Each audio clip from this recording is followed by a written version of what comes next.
दैनिक MVTV समाचार में आपका स्वागत है। आइए नजर डालते हैं आज की सुर्खियों पर। किसानों के लिए स्वर्गीय गोपीनाथ मुंडे अपघात बीमा योजना 2 लाख रुपयों का सुरक्षा कवच, राज्य मंत्रिमंडल का निर्णय।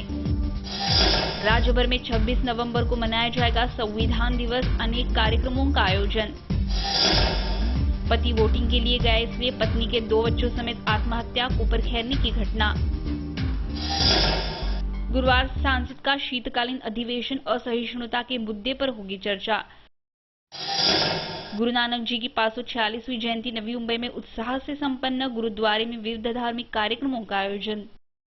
नवी मुंबई में सिख धर्मीय बंधुओं ने बड़े आनंद उत्साह के साथ बुधवार को गुरु नानक जी की 546वीं जयंती मनाई।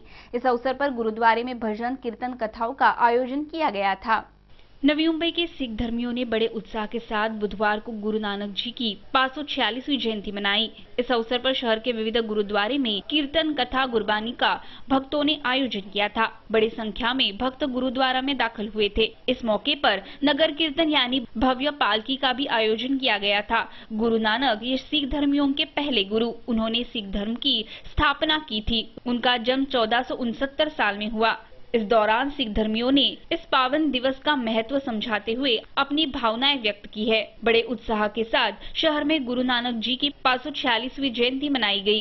वीडियो जर्नलिस्ट सूरज कामले के साथ राज चौहान, एमवीटीवी। पति वोटिंग करने गया, इसके लिए पत्नी ने अपने 2 छोटे बेटियों के गले में फंदा डालकर खुद भी आत्महत्या की है। ऐसी घटना कोपरखैरनी में घटी है। आगे की छानबीन पुलिस कर रही है। पति वोटिंग के लिए गया, इसके लिए नाराज पत्नी ने अपने 2 छोटे बच्चियों समेत खुदकुशी कर ली। यह घटना कोपरखैरनी में घटी। कोपरखैरनी सेक्टर 19 के हरिप्रिया बिल्डिंग में रहने वाले वाविया कुटुंब के जागृति हिरजी वाविया, इस महिला ने पति हिरजी वाविया को वोटिंग के लिए उसके गांव गुजरात में न जाने के लिए कहा था, लेकिन विरोध करने पर भी पति गांव गया। इसलिए क्रोध में आई जागृति वाविया ने अपने घर में 5 वर्षीय गुरुविया और अपने 1.5 साल की बच्ची के साथ गले में फंदा डालकर खुदकुशी की। आत्महत्या करने से पहले उसने अपने भाई दिनेश गाठी को फोन के जरिए यह जानकारी दी थी, इसलिए इस घटना का खुलासा हुआ। ऐसी जानकारी वरिष्ठ पुलिस निरीक्षक सतीश गायकवाड़ और एसीपी वालतुरे इन्होंने दी। बच्चों की एक की 5 उम्र है और एक की 1.5 साल की है, तो उनको दोनों को उन्होंने अंजाम दिया। बाकी बोले तो इनको फैन में लटकाया है उनको 2 बच्चों को, और वो 2 बच्चे वो खत्म होने के बाद उन्होंने खुद को खुदकुशी की। इस संदर्भ में आकस्मिक मृत्यु की रिपोर्ट दर्ज कर आगे की छानबीन पुलिस कर रही है। वीडियो जर्नलिस्ट सूरज कामले के साथ राज चौहान, एमवीटीवी। भारत रत्न डॉक्टर बाबा साहेब अम्बेडकर इनके 125वें जयंती दिन पर इस वर्ष संविधान दिन राज्य में बड़े उत्साह के साथ मनाने का देवेंद्र फडणवीस सरकार ने निर्णय लिया है। इस संदर्भ में परिपत्रक जारी कर सभी सरकारी कार्यालयों में मार्गदर्शक सूचनाएं भी जारी की गई है। भारत रत्न डॉक्टर बाबा साहेब अम्बेडकर इनके 125वें जयंती दिन पर संविधान दिन राज्य में बड़े उत्साह के साथ मनाने का निर्णय इस साल देवेंद्र फडणवीस सरकार ने लिया है। इस संदर्भ में परिपत्रक जारी कर सभी सरकारी कर्मचारियों में मार्गदर्शक सूचनाएं जारी की गई है। राज्य में 2008 से 26 नवंबर यह दिन संविधान दिन के तौर पर मनाया जाता है। भारतीय राज्य घटना के शिल्पकार डॉक्टर बाबा साहेब अम्बेडकर इनकी इस साल 125वीं जयंती है। इस वजह से केंद्र सरकार ने यह दिन संविधान दिन देश भर में मनाया जाए, ऐसा निर्णय लिया। डॉक्टर बाबा साहेब अम्बेडकर इन्होंने सभी भारतीयों को उनके सार्वभौम अधिकार मिले ऐसा संविधान राष्ट्र को पेश किया था। संविधान दिवस के दिन सरकारी कार्यालय, महापालिका, नगरपालिका, स्कूल एवं महाविद्यालयों में संविधान के सरनामे का सामूहिक पठन किया जाएगा और कई जगहों पर संविधान यात्रा भी निकाली जाएगी। इसी के साथ स्कूल, महाविद्यालयों में भी राज्य सरकार के आदेशानुसार निबंध स्पर्धा, सांस्कृतिक स्पर्धा का आयोजन किया गया है। Bureau report, MVTV. इस वर्ष से किसानों को सहायता करने हेतु स्वर्गीय गोपीनाथ राव मुंडे किसान बीमा योजना शुरू करने का निर्णय बुधवार को मंत्रिमंडल की बैठक में लिया गया। इस योजना अनुसार बीमा कंपनियों को हफ्ते की रकम जमा करने के बाद 12 महीने तक किसानों को 2 लाख रुपए का बीमा संरक्षण मिलेगा। किसानों को सहायता करने हेतु इस साल से स्वर्गीय गोपीनाथ मुंडे किसान बीमा योजना शुरू करने का निर्णय बुधवार को मंत्रिमंडल की बैठक में लिया गया। इस योजना अनुसार बीमा कंपनियों को हफ्ते की रकम जमा करने के बाद 12 महीनों तक किसानों को 2 लाख रुपयों का बीमा संरक्षण मिलेगा। इस योजना के लिए आवश्यक निधि वितरित करने के प्रस्ताव को भी मान्यता मिली है। इस योजना का लाभ 7/12 के पंजीकरण अनुसार 10 से 75 वर्ष आयुमान गट के राज्य के 1 करोड़ 37 लाख किसानों को होगा। राज्य में फिलहाल स्थिति में लागू किसान जनता अपघात बीमा योजना का कालावधि 30 नवंबर 2015 को समाप्त हो रहा है। इसके लिए यह नई योजना बनाई गई है। 2 लाख रुपए की बीमा संरक्षण के लिए सरकार को 27,24,93,000 रुपयों का बीमा हफ्ता भरना होगा। इस योजना का लाभ लेने के लिए किसानों को खेती संदर्भों में जरूरी कागजात देने होंगे। Bureau report, MVTV। Belapur, Kharghar, Kalamboli, Pendhar इस क्षेत्र के 3 मार्ग पर सिडको 4,000 करोड़ रुपए खर्च कर मेट्रो का पहला प्रकल्प बना रही है। मई 2011 में शुरू हुए इस प्रकल्प का काम तेजी से शुरू है, लेकिन मेट्रो डेपो के लिए आवश्यक उड़ान पुल संदर्भ की अनुमति प्रक्रिया में रुकावट आने से प्रकल्पों को विलंब हो सकता है। बेलापुर, खारगर, कलम्बोली, पेंधर इस क्षेत्र के 3 मार्ग पर सिडको 4,000 करोड़ रुपए खर्च कर मेट्रो का पहला प्रकल्प बना रही है। मई 2011 में शुरू हुए इस प्रकल्प का काम तेजी से शुरू है, किंतु मेट्रो डेपो के लिए आवश्यक उड़ान पुल संदर्भ की अनुमति अभी तक न मिलने के कारण इस प्रकल्प को विलंब हो सकता है। इस उड़ान पुल के लिए मध्य रेलवे की अनुमति की आवश्यकता है। पिछले कई महीनों से सिडको इसके लिए प्रयत्नशील है, लेकिन अब तक अनुमति नहीं मिली। नवी मुंबई मेट्रो रेल शुरू करने के लिए इससे पूर्व दिसंबर 2016 की डेडलाइन दी गई थी, किंतु फिलहाल स्थिति को देखते हुए ऐसा लगता है इन 2 सालों में भी यह काम पूरा नहीं हो पाएगा। इस वजह से 1 साल विलंब यानी 2017 में नवी मुंबई कर मेट्रो सफर का आनंद उठा सकते हैं। Bureau report, MVTV। संसद के शीतकालीन अधिवेशन को गुरुवार से शुरुआत हो रही है। 26 नवंबर से 23 दिसंबर तक यह अधिवेशन शुरू रहेगा।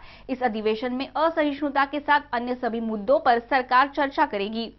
संसद के शीतकालीन अधिवेशन को गुरुवार से शुरुआत हो रही है। 26 नवंबर से 23 दिसंबर तक यह अधिवेशन चलेगा।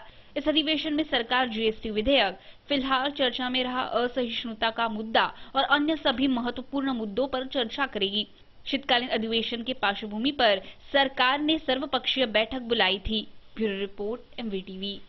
पनवेल क्षेत्र के पेट्रोल पंप पर होने वाली भीड़ और बढ़ती गुनहगारी को ध्यान में लेकर सुरक्षा हेतु पुलिस ने कुछ उपाय योजनाएं की है। पेट्रोल पंप क्षेत्र में CCTV कैमरे लगाए जाएंगे। इसी के साथ यहां पर शस्त्रधारी सुरक्षा रक्षक नियुक्त करे, ऐसी सिफारिश पुलिस ने की है। पनवेल क्षेत्र के पेट्रोल पंप पर होने वाली भीड़ और बढ़ती गुनहगारी को ध्यान में लेकर सुरक्षा हेतु पनवेल पुलिस ने कुछ उपाय योजनाएं की है। पेट्रोल पंप क्षेत्र में नजर रखने के लिए in out get, cash counter, petrol और टैंक के पास हाई मेगापिक्सल कैमरा बिठाने की सिफारिश पुलिस ने की है। इसी के साथ यहां पर शस्त्रधारी सुरक्षा गार्ड नियुक्त करे, ऐसी सूचनाएं भी दी गई है। पेट्रोल पंप पर काम करने वाले कर्मचारियों की छानबीन करने को कहा गया है। पनवेल क्षेत्र के पेट्रोल पंप पर हर रोज लाखों की लेन देन होती है। इस वजह से दिन ब दिन सुरक्षा हेतु अधिक सतर्क रहना जरूरी हो गया है। इसलिए पुलिस विभाग ने यह उपाय योजनाएं की है। Bureau report, MVTV। Navi Mumbai के विविध स्तर से प्राप्त सूचनाएं और संकल्पनाओं का अहवाल 5 दिसंबर को राज्य शासन को भेजा जाएगा। राज्य सरकार उसके बाद 26 जनवरी को प्रजासत्ताक के दिन पर 10 शहर स्मार्ट सिटी के तौर पर चुने जाने की घोषणा करेगी। स्मार्ट सिटी अभियान अंतर्गत राज्य के 10 शहरों में नवी मुंबई शहर को चुना गया है। स्मार्ट सिटी प्रक्रिया का पहला स्तर पूरा हो गया है। अब राष्ट्रीय स्तर पर चुनाव का दूसरा स्तर बाकी है। इसके लिए मनपा प्रशासन ने कमर कस ली है। इसके लिए नवी मुंबई के विविध स्तर पर सूचनाएं एवं संकल्पनाएं मंगाई गई थी। इसे 2.25 लाख नवी मुंबईकरों ने, पत्रकारों ने अपनी सूचना एवं संकल्पनाएं लिखी है। इस संदर्भ का अहवाल 5 दिसंबर को राज्य शासन के पास भेजा जाएगा। उसके बाद राज्य शासन 15 दिसंबर को यह पालिका ने पेश किया अहवाल केंद्र सरकार को भेजेगी। केंद्र सरकार इसमें लिखे गए सभी सूचनाएं एवं नए संकल्पनाओं पर गौर फरमाएगी। इसके बाद 26 जनवरी 2016 को प्रजासत्ताक दिन के अवसर पर राष्ट्रपति 10 स्मार्ट सिटी शहरों की घोषणा करेंगे। Bureau report, MVTV। कार्यरत न होने वाले राज्य के विश्वस्त संस्थाओं के पंजीकरण रद्द करने के लिए विश्वस्त कानून में बदलाव करने का निर्णय राज्य मंत्रिमंडल ने लिया है। इसमें 3,25,479 संस्था कार्यरत है, ऐसा केवल कागज पर दिखाई गया है। कार्यरत न होने वाले राज्य के विश्वस्त संस्थाओं के पंजीकरण रद्द करने के लिए विश्वस्त कानून में बदलाव करने का निर्णय राज्य मंत्रिमंडल की बैठक में लिया गया। राज्य के सभी विश्वस्त संस्थाओं का व्यवस्थापन महाराष्ट्र सार्वजनिक विश्वस्त अधिनियम अनुसार किया जाता है। इसके अंतर्गत ऐसे संस्थाओं की छानबीन की गई, तब यह बात सामने आई। इसमें 3,25,479 संस्था कार्यरत है, ऐसा केवल कागज पर दिखाई दे रहा है। संस्था के विश्वस्त सदस्य कार्यरत न होने पर इसका असर संस्था के कामकाज पर होता है। इसी के साथ संस्था की प्रॉपर्टी और बैंक खाते ऐसे ही बंद पड़े रहते हैं। इस सब घटनाओं पर रोक लगाने के लिए कानून में बदलाव करने का निर्णय राज्य मंत्रिमंडल में लिया गया। Bureau report, MVTV। MVTV की सभी खबरें अब आप YouTube पर भी देख सकते हैं media.mvtv इस लिंक के जरिए, या आप हमें संपर्क कर सकते हैं 27571494 इस दूरध्वनि क्रमांक पर, या प्रतिक्रिया के लिए mvtvnews@gmail.com इस ID पर भी भेज दे सकते हैं। आज के समाचार में इतना ही, मिलते हैं अगले समाचार में, तब तक के लिए नमस्कार।